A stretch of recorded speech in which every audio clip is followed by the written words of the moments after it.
Ada orang yang kalau sakit hati itu nggak teriak, nggak marah. Dia tuh cuma diem. Bukan karena nggak ada yang mau diomongin ya. Justru di kepalanya itu ribuan kalimat tuh udah muter-muter terus. Semuanya jelas, semuanya rapi.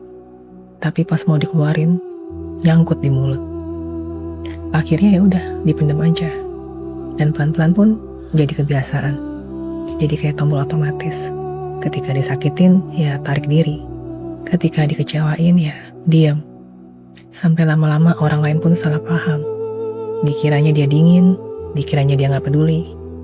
Padahal sebenarnya hati dia itu penuh dengan badai. Tapi badai itu gak pernah dikasih izin untuk keluar. Dalam psikologi ini namanya emotional withdrawal. Cara tubuh buat bertahan dan cara jiwa buat bilang, diam itu lebih aman loh daripada disalahpahami.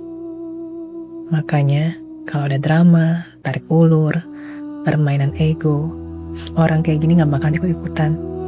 Bukan karena dia gak ngerasa, tapi karena udah terlalu capek.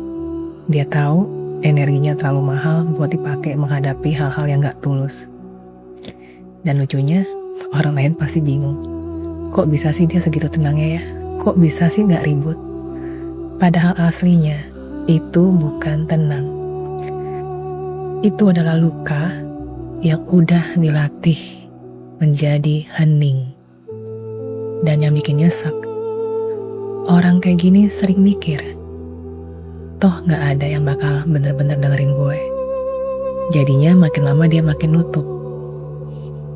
Padahal dia bukan batu loh, dia juga bukan es. Dia cuma manusia yang pernah terlalu sering ngerasa salah, ngerasa gak dimengerti. Sampai akhirnya dia percaya bahwa diam lebih aman. Dan yang dia butuhin bukan dipaksa ngomong, bukan juga dicecar biar jujur. Dia cuma butuh satu, rasa aman.